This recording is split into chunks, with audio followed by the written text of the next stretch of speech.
My name is Genevieve Entezari. I'm 33 years old. Today is May 4th, 2008. This is Sacramento, California, and I am interviewing my father.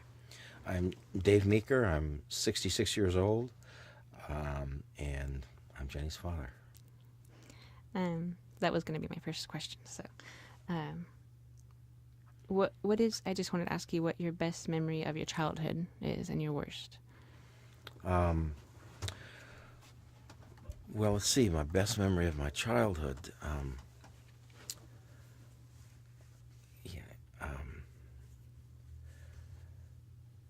I guess waking up in the morning after school's out, like summer. I lived in Phoenix from the time I was 6 to the time I was 12, and that was really exciting to wake up in the morning and have the whole day ahead of me and not have to go to school. Was Phoenix your favorite place to live when you were growing up? Well, that's where I lived, and I moved back here. I think I was 12 or 13, and so most of my really growing up seemed to be in Phoenix. We moved over there when I was 5 or 6. I don't remember much about before moving to Phoenix. Yeah.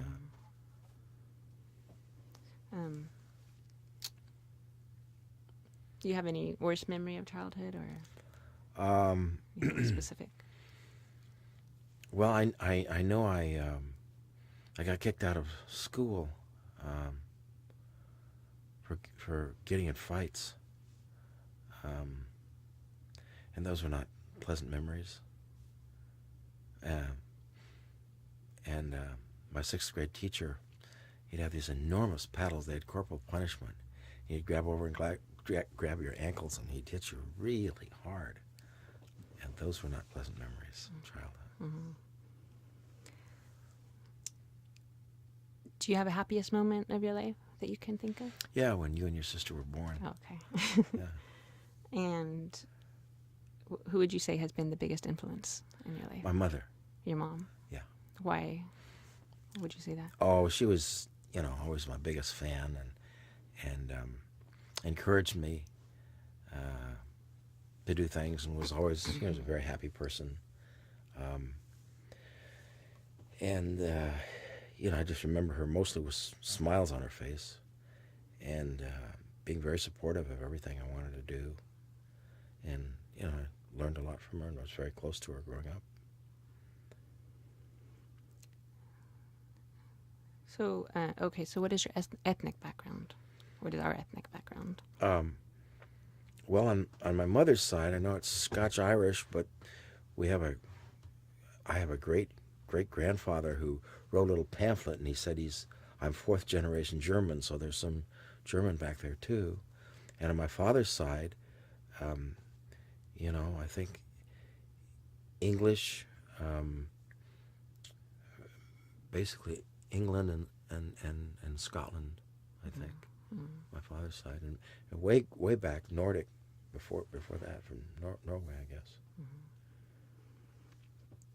And more recently, where's your mom's family from and your father's family from?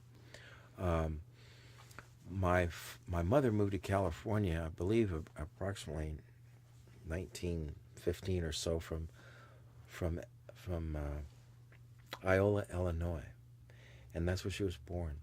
And my grandfather Burke, owned a sort of a general store in Iola, Illinois, and moved his family to California, Pomona, California, and he bought an orange grove. Is that why he moved? Just to move. Just to move. Yeah. For the heck of it. Yeah. Okay. I don't know any other reasons for it, but. What were Grandma Wanda and I forgot my father. My father was from Colorado, right. But before that, his family was from Illinois. He moved to Colorado. He was born in Colorado, actually, but before that, I know his family was from Illinois. Okay. And then, do you know why they came to California? No, I don't. No. Oh, why he came from Colorado to California? I think they moved to California when he was 11, so that was pretty young. And I don't know, his father, they moved to Pasadena, Alhambra, and I know his father, he had a car dealership. He was the first Ford dealer west of the Mississippi. Oh. And they bought real estate in Pasadena and Alhambra. Oh, okay. What were Grandma and Grandpa like as parents, Wanda and Melvin? And how was your relationship with them? Well, as I said, my mom was always really happy and positive and outgoing, and had a lot of energy. And she was a wonderful cook and a good housekeeper. My father was kind of distant. My mother was very affectionate. My father was, he was gone in World War II from the time I was a little over, around 1 year old to the time I was almost 4, I think. And he was just more distant, and he was not physically affectionate. But they were good parents, I loved them both, and they loved me, and I kind of learned from their perspective, at least, what was right and wrong, and kind of made me have the same ideas about things, I guess.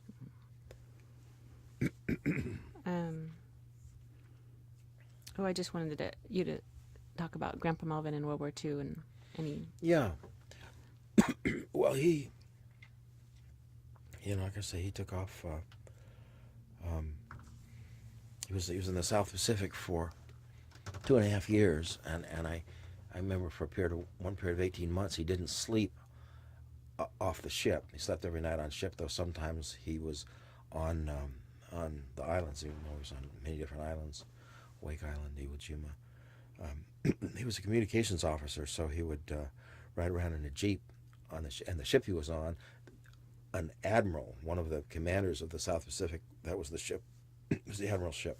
So the communications officer was very important, and he'd deliver messages, hand carry messages off the ship onto islands. And I know he carried a .45 in a jeep, and he had a driver. And there were 2 communications officers on the ship. My father was one, and Henry Fonda was the other one. Mm-hmm. And then they had enlisted men who worked, I guess, in the communications shack, they called it. And he didn't really talk much about it. When he finished the war, we moved to Arizona because he wanted to get as far away from the ocean as he could. Okay.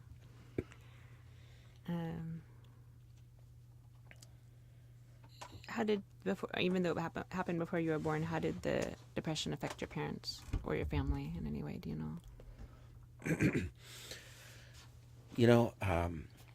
I know my grandfather Meeker, he did okay.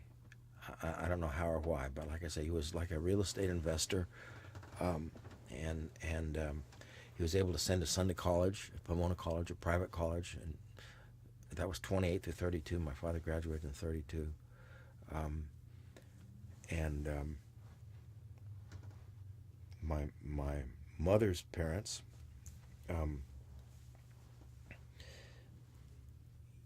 I don't think it. I mean, it had a depressing effect on everybody, but he owned his own home in Pomona, and he worked. I think he was a salesman in a clothing store. I think that was the last job he had. And I know he saved his money so that when he retired, he could live okay on Social Security and what savings he had. Mm-hmm. So I don't think it had too dramatic effect, at least not one that I heard about it that they told us about. Okay.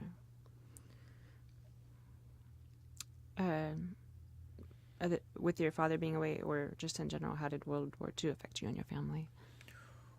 Well, I know it was very rough on Mom because she had 2 little kids, and we started out living with her parents, my grandfather and grandmother, and my grandfather was had an explosive temper. He was a happy, jolly guy, but he had an explosive temper, and I was a brat part of the time, I guess. And my mother moved out, I think, because he would get so angry at me. And she moved into my father's older brother's house. I know we lived there for a while, and then we lived with other acquaintances for a while, and finally we ended up in North Long Beach. I think that my father's father, her father-in-law, loaned her the money to buy a house in North Long Beach, and that's where we lived when my father got back from the war. Oh, okay. Do you have a favorite memory of your parents, or one of them? Well, when I was an adult, for my parents' 50th wedding anniversary, I took them down to the Coronado Hotel in San Diego. You know, I was living in San Diego at the time, and bought them 3 nights, or gave them 3 nights at Sea Ranch, and that was fun. Mm-hmm. You know, that comes to mind. Being on trips when we were a kid, going from California, or from Arizona to California to visit relatives in California, those trips were fun. Mm-hmm. I remember. Mm-hmm.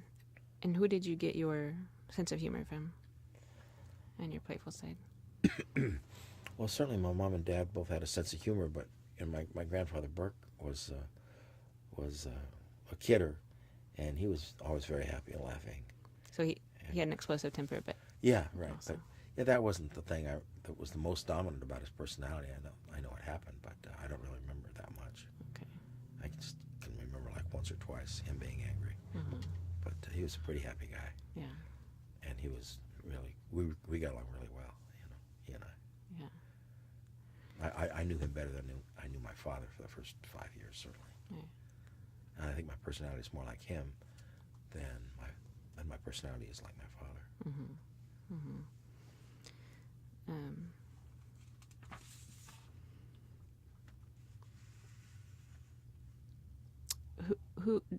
Who was your oldest living relative that you knew personally? Do you know who it was?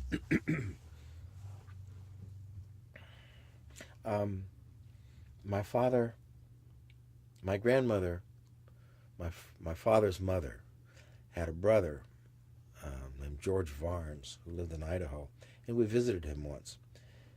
And he was ancient at the time, and I think he was my father's uncle.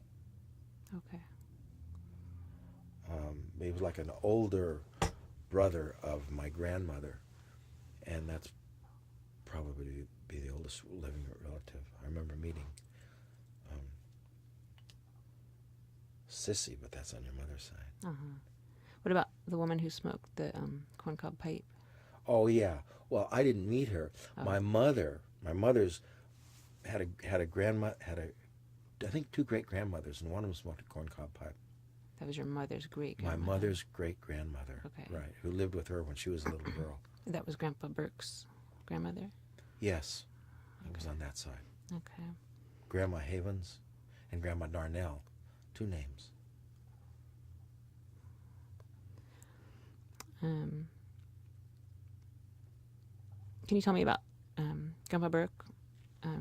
There was an incident, I remember, that you said that when he was in the hospital.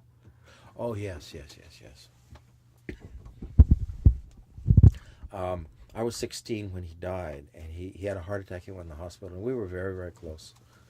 You know, like I'd driven from Van Nuys to Pomona with my first girlfriend to introduce him to Grandpa Burke once. And but this was later on in my 16th year, and he was in the hospital. He'd had a heart attack, and Mom and Dad had been over there.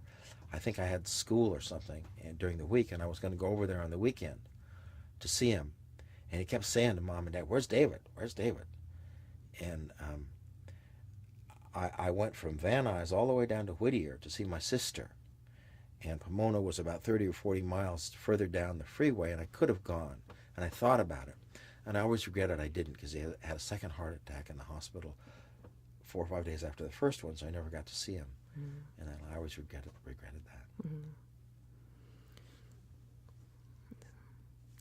Mm-hmm. How was your relationship with Aunt Karen while you were growing up? What was that like? I was probably the bratty little brother. I was 3 years younger than she was. Uh-huh. But it was okay. She did things right. I got in trouble. That's kind of my memory. She was a better student than I was, She was.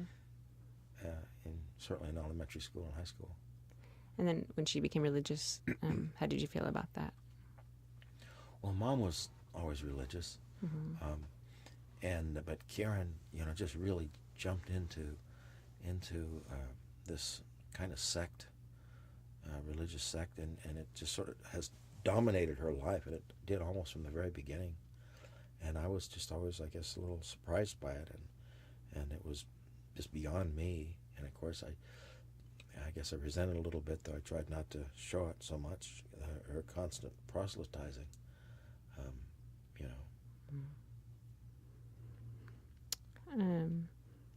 So you've been sober and going to AA for many years now, and wanted to know if alcoholism runs in the family, and if so, do you know how far back? Or Yeah, I don't, on my mother's side or my father's side, I don't know of anyone who's had a problem with alcohol except for myself. Yeah. In fact, my parents almost very seldom drink at a party. Sometimes they would have drink or a glass of wine, and my grandfather Burke and grandmother Burke didn't drink at all. It was when they grew up, there were temperance societies and stuff in their church, and Methodist church, and they just never drank. yeah. So for marriage, you've been married 3 times. What have you learned about marriage, and what have you learned about yourself from marriage, from being married 3 times? Well, I like to be married. Yeah. And I don't think I regret any of the marriages. I said I had 3 good marriages and 2 good divorces. Yeah. Because I get along pretty well with both my ex-wives. Yeah. Yeah, and they're both pretty good people. I certainly like Linda better than I like Sharon, but I can't tell you why, but I just do. So, okay. Well, I was just gonna say, do you feel like you took anything away from the first 2 marriages that makes your current relationship better? I was, when I was younger, I was much more arrogant and angry, and a lot of that has gone away as I've gotten older. I'm really happy with my life now, and have been for a long time. Everything's going really well. I'm very, very lucky. And when I was young, I was ambitious, and there just seemed to be a lot more pressures around. And also, at various times, I had jobs that had a lot of stress. And being retired, I don't have that anymore. Yeah. And your work ethic that's so strong that I've grown up with, where do you think that came from, or who?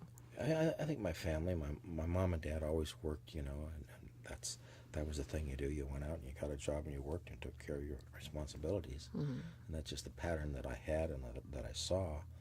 And also I got a job when I was very young. I had a paper route when I was very young, and when I was 14, the day I was 14, I got a job as a dishwasher at Al Drugstore, and that was the first time I could. And then when I was 16, I got a job as a box boy in the market industry, and then I was fortunate enough to go through school and become a lawyer and a judge. And what made you what made you want to become? I read Clarence Darrow for the Defense when I was 13, and that by Irving Stone, and that from that day on I wanted to be a lawyer.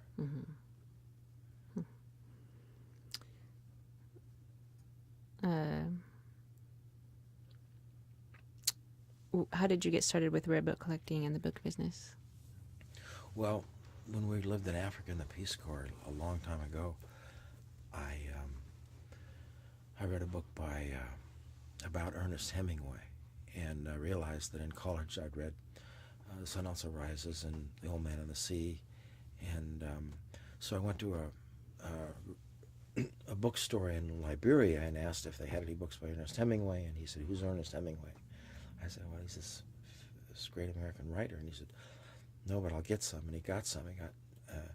He got the paperback editions of Hemingway, and they were just about complete at the time. They'd just been published in Britain in paperback, and so I was able to read all of Ernest Hemingway, and I really liked him as a writer. And when I came back to the United States, someone bought me a copy of Death in the Afternoon, a first edition. So I learned there were such things as sort of hanging around used bookstores, rare bookstores, and got to know some rare book dealers, and just started collecting. And that was, I guess I've been a collector for 40 years, and I've been in the business for 21 years. Mm-hmm. And I like the business. Other book dealers are friends. They're nice. It's a nice business. Yeah. Yeah. And then you started reading financial books at age 13, or I guess that was the book you mentioned. Well, actually, that was about a lawyer. A lawyer. Yeah. Okay. Yeah. Well, regarding the stock market and real estate, how did that come about?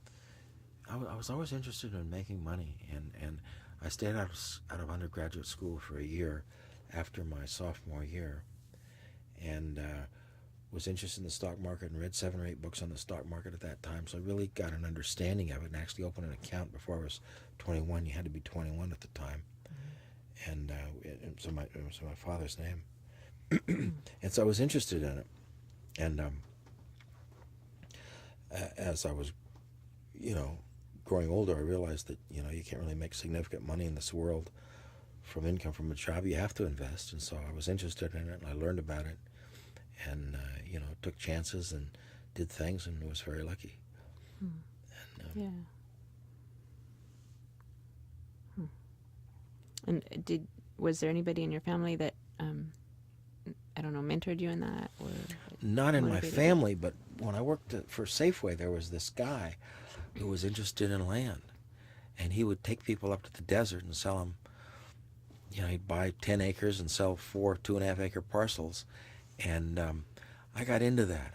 I really liked raw land, desert land, and I got into buying that, and that's always been interesting to me. Mm-hmm. And I ended up buying and selling land in the desert. I even had a small subdivision of lots that I sold, that developed and sold in Apple Valley. Mm-hmm. Is that the one that financed your trip to Spain? Or? Yeah, I actually retired when I sold that subdivision when I was 28, and bought one-way tickets to Spain, and I didn't work for the next 5 years. Mm-hmm.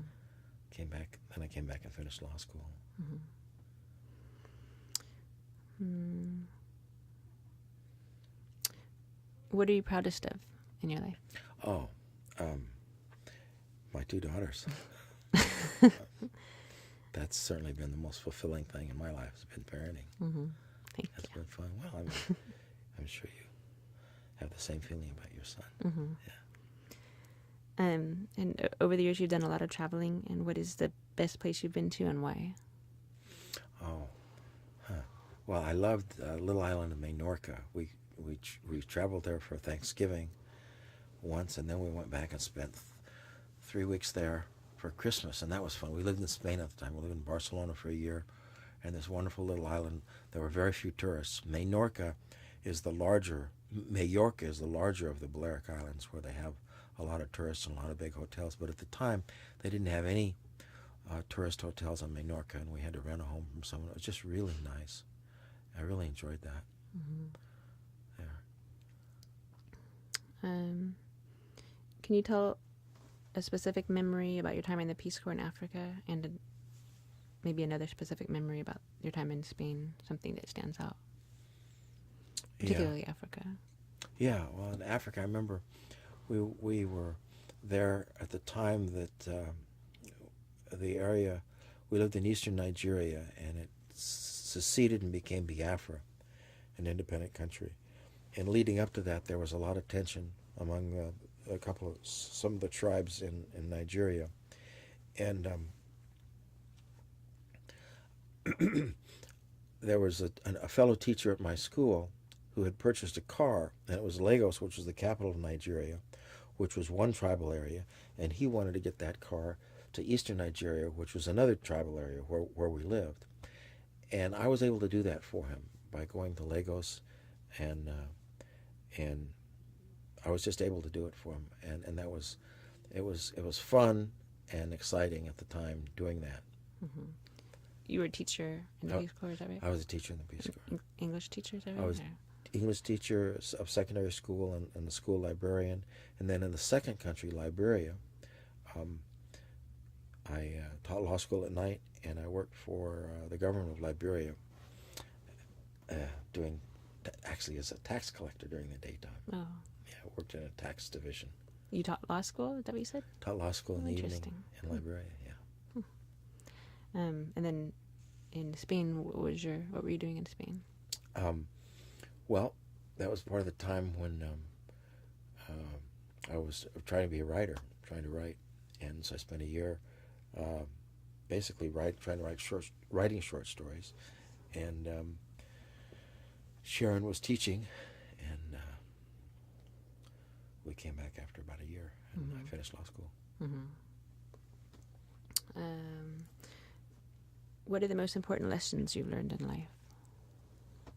Can you say it? Well, I don't know. I guess it sound like cliches, but you get out of it what you put into it, I guess. And family is the most important thing.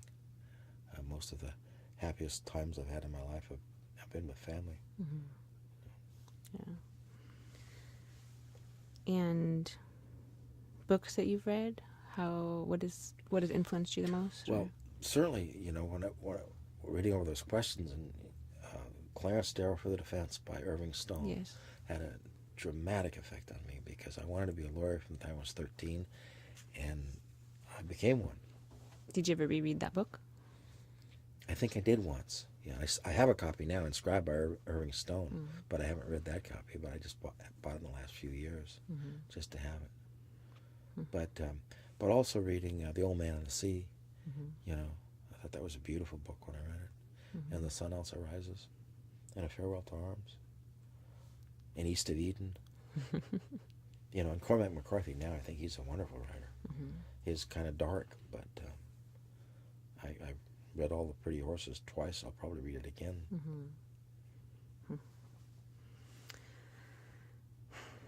Well, what about what would you want your great-great-grandchildren to know? What would you tell them about maybe values or medicine or technology? What would you pass on that you could from now or from the time that you've grown up?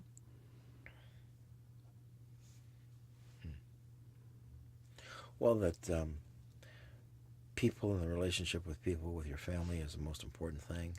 It's more important than material things, material success. And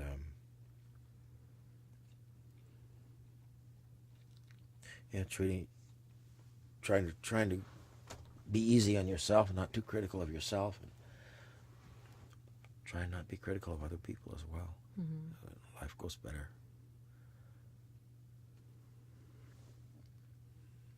Okay, well, here's a big one.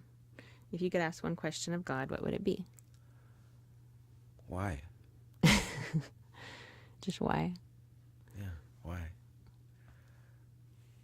Okay. Do you have any regrets? Oh, I'm sure I do. Yeah, I regret some of the times I've gotten angry and said things that hurt people. I can't remember specifically, but I know that's happened on occasion. I used to lose my temper when I was younger.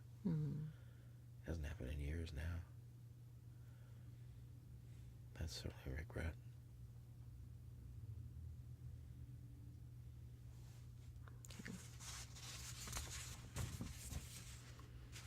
If you could hold on to one memory from your life for eternity, what would that be?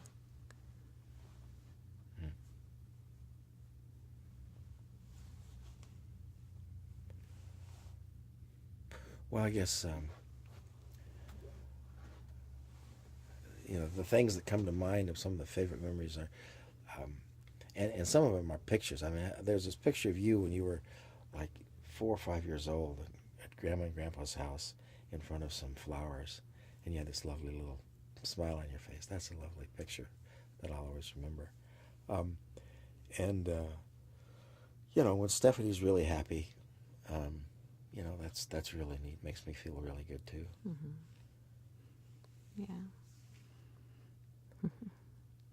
Are there any words of wisdom you'd like to pass on to me or to Tristan or to Lisa or her kids? Well, I can't think of anything. We've talked about some things, Mm-hmm. you know. And how would you like to be remembered? And, you know, what would you have written on your tombstone? I don't know. I love this family. Yeah.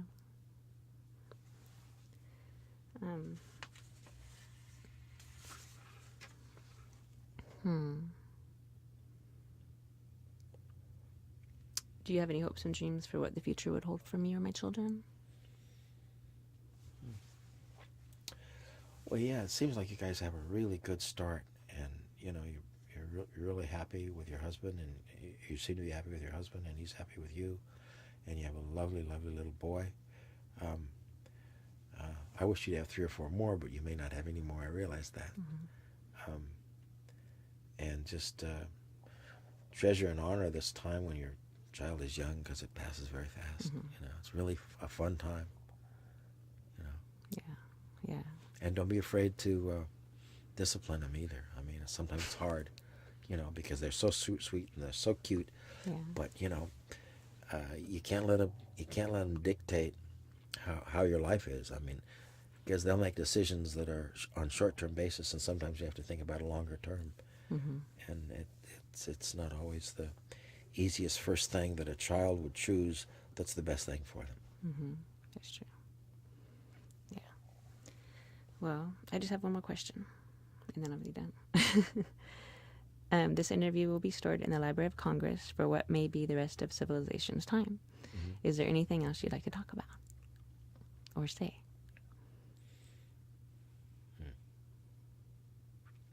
Well, thank you. This has been fun. And I think it seems like a worthwhile project. And I wish we could get out of Iraq. Yeah.